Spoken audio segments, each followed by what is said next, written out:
Hello दोस्तों, कैसे हैं आप लोग। उम्मीद करता हूँ आप अच्छे ही होंगे। दोस्तों, आज की इस वीडियो में मैं आपको लेकर जाने वाला हूँ उत्तराखंड के सबसे मशहूर हिल स्टेशन पहाड़ों की रानी मसूरी की यात्रा पर। और इस वीडियो में मैं आपको बताऊंगा कि मसूरी में आप स्नोफॉल का मजा कब, कैसे और कहाँ ले सकते हैं। और साथ ही आपको बताऊंगा मसूरी घूमने का सबसे आसान, सस्ता और सही तरीका। बस बने रहिए मेरी इस वीडियो के साथ। दोस्तों, वीडियो में आगे बढ़ने से पहले मैं आपसे रिक्वेस्ट करता हूं कि आप मेरे चैनल को सब्सक्राइब कर बेल आइकन जरूर दबा दें, ताकि आने वाली हर एंटरटेनिंग और इन्फॉर्मेटिव वीडियो का नोटिफिकेशन आपको सबसे पहले आपके पास पहुंच जाए। तो चलिए फिर आज घूमते हैं मसूरी।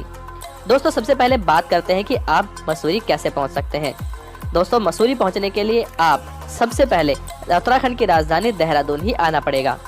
और देहरादून आप बाय बस, बाय ट्रेन और बाय फ्लाइट या अपनी पर्सनल कार या बाइक से भी आ सकते हैं। दोस्तों, देहरादून अगर आप बाय फ्लाइट आते हैं तो देहरादून का सबसे नज़दीकी एयरपोर्ट देहरादून का जौलीग्रांट एयरपोर्ट है, जो देहरादून से लगभग 10 किलोमीटर की दूरी पर है। और जौलीग्रांट एयरपोर्ट से आप मसूरी तक बाय टैक्सी पहुँच सकते हैं। जौलीग्रांट एयरपोर्ट से मसूरी की दूरी लगभग 40 किलोमीटर रह जाती है।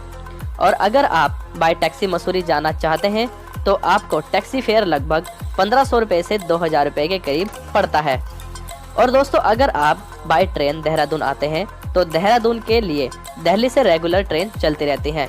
और आप चेक कर ले कि आप जिस शहर से आना चाहते हैं वहां से भी देहरादून के लिए डायरेक्ट कोई ट्रेन आ रही है या नहीं। और अगर आपके शहर से देहरादून तक डायरेक्ट ट्रेन नहीं आ रही है तो आप पहले दिल्ली आ जाइए और दिल्ली से आगे आप देहरादून के लिए ट्रेन पकड़ सकते हैं। अगर दिल्ली की बात करें तो दिल्ली से ट्रेन का चार्ज लगभग सेकंड सीटिंग में 242 रुपये, स्लीपर में 325 रुपये, AC 3 टायर में 600 रुपये, AC 2 टायर में 845 रुपये और AC 1 टायर में 1400 रुपये के करीब आपको ये टिकट पड़ता है। आप अपने बजट के हिसाब से ट्रेन टिकट बुक कर सकते हैं। दोस्तों, अगर आप दिल्ली के रहने वाले हैं तो आपके लिए सबसे बेस्ट ट्रेन मसूरी एक्सप्रेस है, जो रात को लगभग 10:30 बजे चलती है और सुबह 8:30 बजे के करीब आपको देहरादून पहुंचा देती है। इस ट्रेन का नंबर 14041 है। आप चाहें तो इस ट्रेन में टिकट बुक करके आसानी से देहरादून पहुंच सकते हैं। अगर आप इस ट्रेन से सफर करेंगे तो आप सुबह ही देहरादून पहुंच जाएंगे। उसके बाद आप 1 घंटे में मसूरी भी पहुंच जाएंगे। तो आपका वो दिन भी बच जाएगा जिसमें आप आसानी से मसूरी एंजॉय कर सकते हैं। दोस्तों, देहरादून रेलवे स्टेशन से आगे आप बाय बस, बाय टैक्सी या अपनी रेंटल बाइक या कार से भी मसूरी पहुंच सकते हैं। अगर आप बाय बस मसूरी जाते हैं तो लगभग 80 रुपये का टिकट आपको लगता है और आप आसानी से मसूरी पहुंच जाएंगे। ये बस आपको देहरादून रेलवे स्टेशन के बाहर ही मिल जाती है। और अगर आप वहां पर अपनी बाइक रेंट पर लेना चाहते हैं तो बाइक भी आपको आसानी से मिल जाती है। देहरादून में बाइक रेंट 500 रुपये से शुरू हो जाता है। अलग अलग बाइक का रेंट अलग अलग होता है। ये बाइक आप मसूरी जाकर भी रेंट पर ले सकते हैं। बाइक रेंट पर लेने का फायदा ये होता है कि आप कहीं पर भी आसानी से रुक सकते हैं। अगर आपको कोई व्यू पॉइंट दिखता है तो आप वहां पर आसानी से अपनी फोटो क्लिक कर सकते हैं या अपनी वीडियो वगैरह भी बना सकते हैं। ये सुविधा आपको बस या टैक्सी वगैरह में आसानी से नहीं मिल पाती है। और अगर आप देहरादून रेलवे स्टेशन से आगे टैक्सी बुक करना चाहते हैं तो आप टैक्सी भी बुक कर सकते हैं। यह टैक्सी आपको लगभग 1000 रुपये से 1200 रुपये पर टैक्सी पड़ जाती है, जिसे आप बुक करके आसानी से मसूरी पहुंच सकते हैं। और इसी के साथ आप मसूरी अपनी पर्सनल कार या बाइक से भी आ सकते हैं। दोस्तों, मसूरी पहुंचने के बाद बात आती है कि आप मसूरी में कहां स्टे करें। दोस्तों, मसूरी में बहुत सारी होटल हैं। आप वहां पर कहीं पर भी स्टे कर सकते हैं। मसूरी में होटल आपको आसानी से 500 रुपये से शुरू हो जाता है और 5000 रुपये तक जाता है, या उससे भी महंगे होटल आप मसूरी में ले सकते हैं। दोस्तों, अगर आप और सस्ता चाहते हैं तो आप यहाँ पर गुरुद्वारे में भी स्टे कर सकते हैं। गुरुद्वारे में स्टे का चार्ज 100 रुपये पर पर्सन रहता है, जिसमें आपको एक बेड, एक चादर, एक रजाई और एक टॉवल मिल जाता है। और साथ में कॉमन लेटरिन और बाथरूम होती है, जिसमें आप आसानी से रात काट सकते हैं। दोस्तों, अगर आप मसूरी में स्नोफॉल के मजे लेने का प्लान बना रहे हैं तो आप मसूरी के बजाय मसूरी से लगभग 30 किलोमीटर की दूरी पर एक हिल स्टेशन है जिसे धनोल्टी कहते हैं, आप वहां पर जा सकते हैं। मसूरी से धनोल्टी आप बाय बस, बाय ट्रैकर या रेंटल बाइक या कार से भी जा सकते हैं। साथ ही आप वहां जाने के लिए टैक्सी भी बुक कर सकते हैं। धनोल्टी में मसूरी की सबसे ज्यादा बर्फबारी पड़ती है।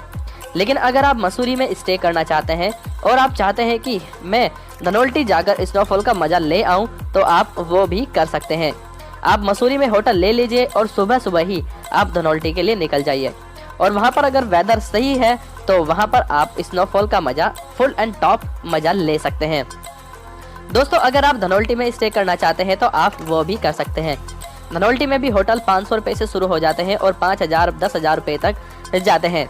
आप अपने बजट के हिसाब से धनोल्टी में स्टे कर सकते हैं और आपको धनोल्टी में भी खाने पीने की कोई प्रॉब्लम नहीं होने वाली है। वहाँ पर आप आसानी से 100 रुपए या 150 रुपए में पर पर्सन पर नाइट के हिसाब से खाना खा सकते हैं। अगर धनोल्टी में घूमने वाली जगह की बात करें तो आप वहाँ पर इको पार्क जा सकते हैं। धनोल्टी में 2 इको पार्क हैं जिनमें जाने का टिकट 15 रुपए पर पर्सन रहता है। और साथ ही आप धनोल्टी से 9 किलोमीटर दूर सुरकंडा देवी मंदिर भी जा सकते हैं, जहां पर सर्दी के टाइम में बहुत ज्यादा स्नोफॉल होता है। सुरकंडा देवी मंदिर आप पब्लिक ट्रांसपोर्ट या अपने खुद के व्हीकल से भी जा सकते हैं। दोस्तों, यहाँ पर एक नोट करने वाली बात यह है कि अगर आप धनोल्टी में स्नोफॉल का मजा लेने जाते हैं तो वहाँ पर कभी कभी काफी ज्यादा स्नोफॉल होने के कारण रास्ते में आपको बहुत परेशानी हो सकती है। जैसे वहाँ पर अगर स्नोफॉल हो जाता है तो वहाँ के रास्ते ब्लॉक हो जाते हैं, जिससे आप वहाँ पर 1 या 2 दिन के लिए फंस भी सकते हैं। और मैं आपको सजेस्ट करता हूँ कि अगर आप स्नोफॉल में मसूरी जाते हैं तो वहाँ पर आप स्नोफॉल की फुल प्रिपरेशन करके जाएं, ताकि आपको वहाँ पर किसी भी परेशानी का सामना ना करना पड़े। दोस्तों, आपको मैं बता दूं कि मसूरी में इतने ज्यादा स्नोफॉल नहीं होता है। वहाँ पर स्नोफॉल के टाइम पर हल्की फुल्की बर्फबारी हो जाती है। सबसे ज्यादा स्नोफॉल धनोल्टी की साइड ही होता है। इसलिए अगर आप स्नोफॉल का मेनली मजा लेने जा रहे हैं मसूरी में तो आप धनोल्टी में ही जाइए और वहीं पर स्टे कीजिए। मैं आपको सजेस्ट करता हूँ कि आप धनोल्टी जरूर जाएं और वहाँ पर बहुत ही अच्छी जगह है धनोल्टी भी, तो आप वहाँ पर स्नोफॉल का मजा ले सकते हैं। बहुत ज़्यादा मजा आप धनोल्टी में ले सकते हैं। दोस्तों, अगर आप मसूरी में ही रुकने का और घूमने का प्लान बना रहे हैं तो आपको मैं वहाँ भी रुकने के टूरिस्ट डेस्टिनेशन बता देता हूँ, जहाँ पर आप आसानी से मसूरी में भी घूम सकते हैं। अगर आप धनोल्टी जाना नहीं चाह रहे हैं तो वहाँ पर आप केम्प्टी फॉल घूमने जा सकते हैं, जिसकी मसूरी से दूरी लगभग 12 किलोमीटर है। ये दूरी आप बाय बस, बाय टैक्सी या शेयरिंग टैक्सी या कार या रेंटल बाइक से आप तय कर सकते हैं। बस में टिकट लगभग 35 से 40 रुपए का लगता है और अगर आप टैक्सी से जाते हैं तो 100 रुपए पर पर्सन के हिसाब से वहाँ पर टैक्सी चार्ज लगता है। और अगर आप बुक करते हैं टैक्सी तो वही 1200 रुपए 1000 रुपए में ये टैक्सी बुक हो जाती है। बाकी आप वहाँ पर company garden, George Everest, Mussoorie lake, भट्टा फॉल आदि जगह घूमने जा सकते हैं। दोस्तों, हमने मसूरी में घूमने की जगह का एक वीडियो भी बना रखा है, जिसका लिंक मैं आपको डिस्क्रिप्शन में दे दूंगा, जिसमें मसूरी के टॉप टूरिस्ट प्लेस मैंने कवर कर रखे हैं। आप वो वीडियो भी एक बार जरूर देख लें। मैं मेनली मसूरी में स्नोफॉल को कवर करूँगा और इसी के बारे में आपको आगे भी बताऊंगा। इसी के साथ आपको मसूरी में भी खाने पीने की किसी भी तरीके की प्रॉब्लम नहीं होने वाली है। जो ये मैं रेंटल बाइक का मैं आपको बता रहा था, ये आप बाइक देहरादून या मसूरी कहीं पर भी रेंट पर ले सकते हैं। रेंटल बाइक के फायदे मैंने आपको बता दिए हैं कि क्या क्या हो सकते हैं। दोस्तों, इस वीडियो में इतना ही। और अगर आपको वीडियो अच्छी लगी हो तो चैनल को सब्सक्राइब करें, वीडियो को लाइक करें और अपने दोस्तों तक शेयर जरूर करें। और अगर आपको कोई क्वेश्चन पूछना हो तो मुझे आप कमेंट बॉक्स में पूछ सकते हैं, मैं आपका रिप्लाई जरूर दूंगा। वीडियो देखने के लिए आपका बहुत बहुत धन्यवाद।